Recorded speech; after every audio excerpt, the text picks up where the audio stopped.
Hi Gemini, welcome to Higher Source Tarot for a tarot reading for October 2021. This is a reading for all Gemini, Sun, Moon, Rising, and Venus. Thank you for all of your support. I can't tell you enough how much it means to me. I send you love and positive energy every day.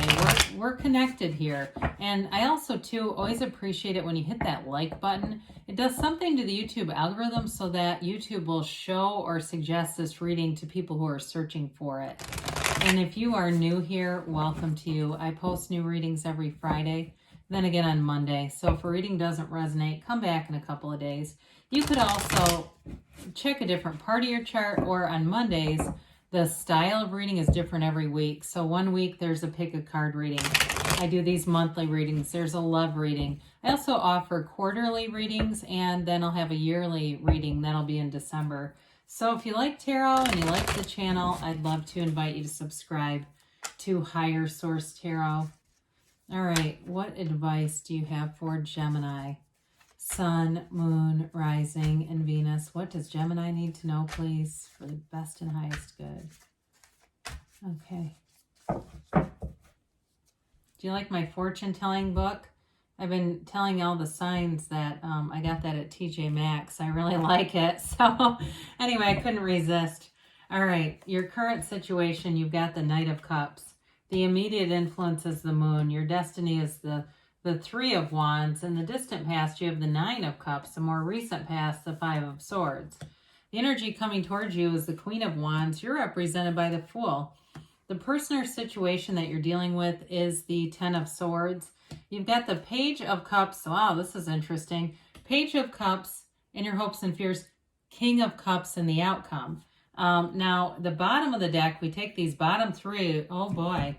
I feel like there's something about releasing resistance here. There's something about the Seven of Wands and that Ten of Swords that are working together and to create some stressful energy around you.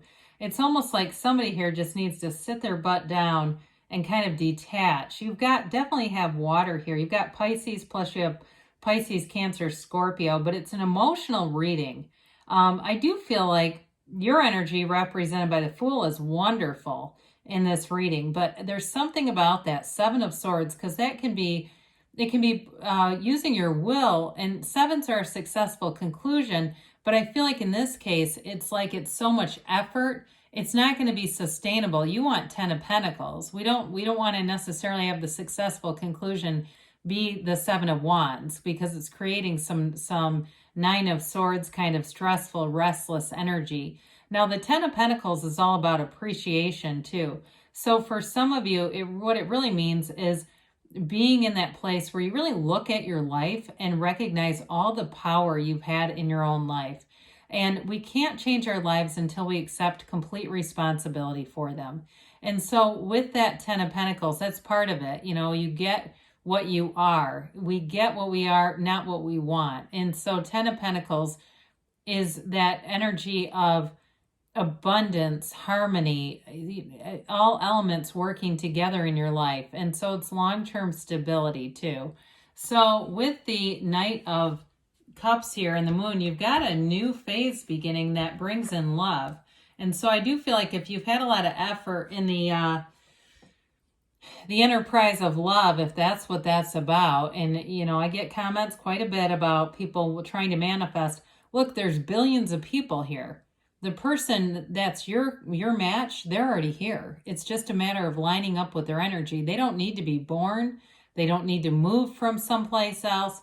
They don't need to show up at, you know, the gym where you work out. I mean, it's like they're already here. It's just a matter of your energy lining up. And as soon as that happens, they'll be right in front of you. You could meet them this week. I mean, that happens all the time. And so with the Moon, it brings in this new phase. And it's a card too, I feel like, whether it's you or the other person, there's this energy of visualizing here with the Knight of Cups. It is bringing in love though. Whoever's doing the visualizing, keep doing it. It's that imagining it or seeing it in the first person reality. seeing it through your own eyes as if you're experiencing that reality, because the moon is also about subconscious organization. And so with this, when you do that visualization practice as if it's already happened, whether it's, so let's say this isn't love for you, but it's something you're just very passionate about. When you're already feeling like you have it, your subconscious doesn't know the difference. The subconscious doesn't say, no, you're wrong. That's the mind. And so again, I do feel like you're influencing your subconscious here through that visualization process. The moon is also too, though, about all things organic coming from source. And so that is a nice companion with the Seven of Wands discussion we had, because when we're in source energy, we don't force manifest, okay? It comes very organically. It comes naturally. And so for some of you, this may also be an indication to take care of your physical body. Get your body feeling good. Get everything you can feeling like it's working in alignment, in order, and that's when you're in flow. That's when the creativity and the things you desire show up. And so with that Knight of Pentacles, it comes in, this offer comes in, something that you've wanted. Now with the Three of Wands, this is a card of success. Threes are all about growth and development. And so in your lifetime journey here, you may find that you keep going through these seasons where you get just a little bit farther. And then you might have a season where it seems like not a whole lot goes on, or maybe even something happens that really gets your attention and you say, I got to do this differently. And then you push forward again. It's kind of like that. And so with this Three of Wands, it is also a card of waiting. And some of you may have felt like you've had some pretty significant delays and it's been strange. Like, why would that happen? But with this, there's a knowing. And so it's knowing that the universe is working with you, that you are a co-creator. So there's no stress here. This is a very easy kind of energy in terms of creation.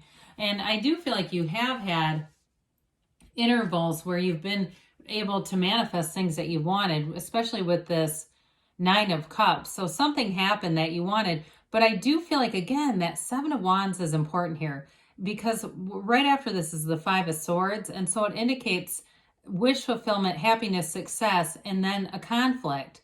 And so if you feel like you have this push-pull in your energy field, that's exactly what's happening. It's that sort of using will in a way that maybe is not the correct direction of it. We all have free will. I mean, there's no doubt about that. But it's like we have to be careful not to use it to exert it over somebody else's, so to change their will and that sort of thing. But with the Nine of Cups, at some point you did get something you wanted here.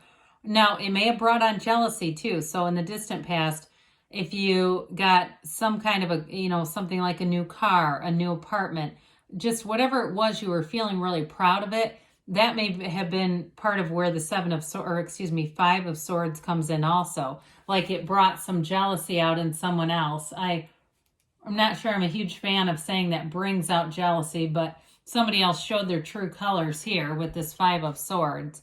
And I do feel like it came from an envious place. So it's in relationship to that Nine of Cups. Again, it can be from manifesting too much from the mind level. That's possible too, that the other person, if it was a person or a situation, was not really in flow. They just weren't really an energetic match. And that's the thing too. We can attract people if we're in that force or hope manifesting who are in a lower vibration. That's also not sustainable. But with this, again, I originally was, as we were just talking about a moment ago, was feeling like too, it may have been envy and just not wanting to fight over petty stuff, just kind of leaving it be. So with the energies coming towards you, I mean, you've got real mature love here, passion, and like this fresh, brand new, clean slate, this brand new beginning. There's something with a new person here. It feels very strongly like a new person to me. And they may be coming off of something that was challenging in the past. We'll talk about them in a minute here. But the energy coming towards you is all about growth and inner power renewal. It's like waking up every day and, wanting to get into that aerobics class. And I don't know how many people take aerobics. Maybe you're jumping on a Peloton instead. That might be a little more modern. But it's taking action. It's really taking control of your life in the ways that you can, whether it's energetically or in this physical domain. It's also a symbol of having loyal people around you too. Okay, so it's like you have great ideas and you have come away from that Five of Swords. You're coming away from that. And it's more like people who are also moving forward. They're forward thinking people and they're happy to work alongside of you. So if it's a new job you're starting, you've got passion about this. If it's a new relationship, you have great chemistry with this person. There's a synergy here, but there's also real adult mature love in this reading. And so with this Queen of Wands, it's definitely an energy of renewal and insight and having a focus on something, having more of that pull and less of that push that we talked about. So we love the Fool. The Fool shows up when you have a transition. It's like a rebirth for you. It's feeling alive. It's feeling excited about your life. It's wanting to get up every day and go, whether it's go to your gym, go to work, go be in your life. It's being in your life and being awake. And so with this, you've got, it's an indication of having full life power. It's like this embodiment of the soul. And it also reminds us that the soul is always victorious. And so whatever it is that you're embarking on, you're on the right path. But it is the beginner's mind, and so that means it generally signifies something new, whether it's a new job or a new relationship. You've got a very open-mindedness about you.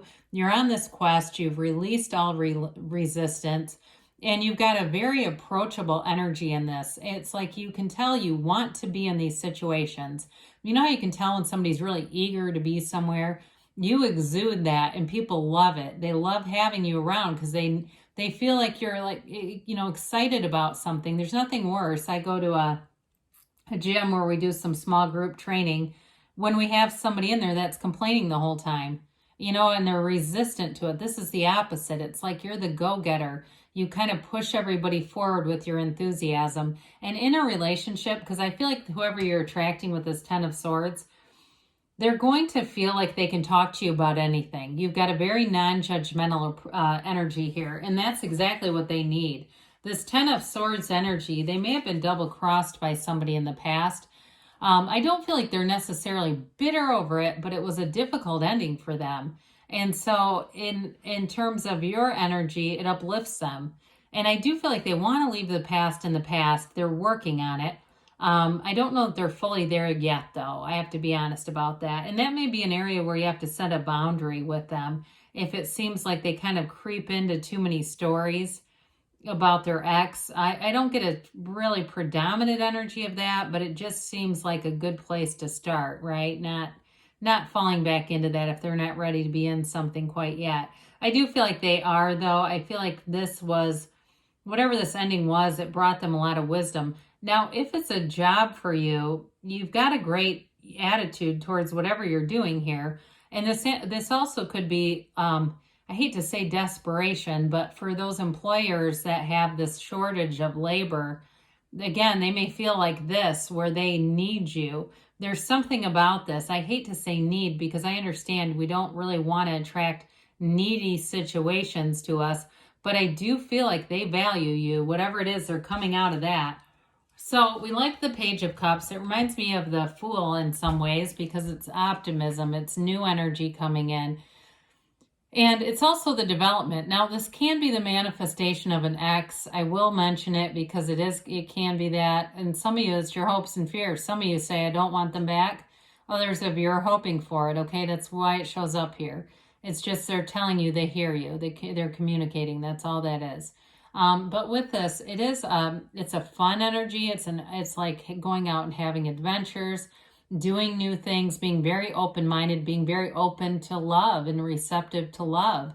And so in this kind of an energy, you're going to have a lot of new opportunities around you. When you have the energy that you do, new opportunities show up left and right. And so with the King of Cups, we talked about this just a bit.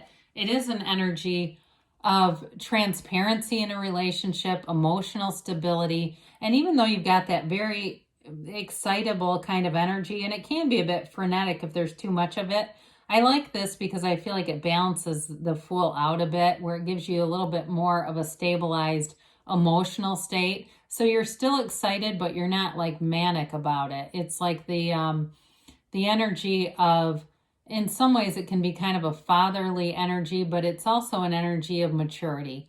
And so this is a card too of self-development. So in a relationship, you're bringing your best self forward into this. You're bringing in that part of you that's ready to love, ready to be in love. And in terms of a job too, though, it's like doing a job that you are passionate about, that you care about. And also too, that coupled with the Fool, getting more training, getting more to build up your own skill set as well. All right, let's see what the angels have to say here for Gemini.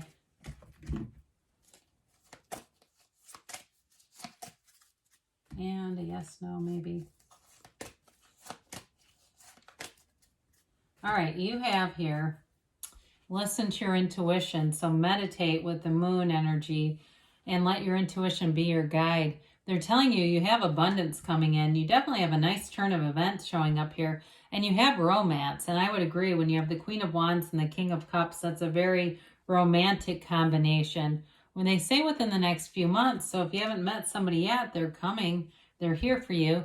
Now, they do say choose a new direction. And when we get that, we can't be too scared off. It doesn't mean that what you want is not coming. It just means you may have too much specificity on the how is that going to happen, rather than just knowing that it will. So good things are on the way for you, Gemini. I love you, and I'll be back again soon.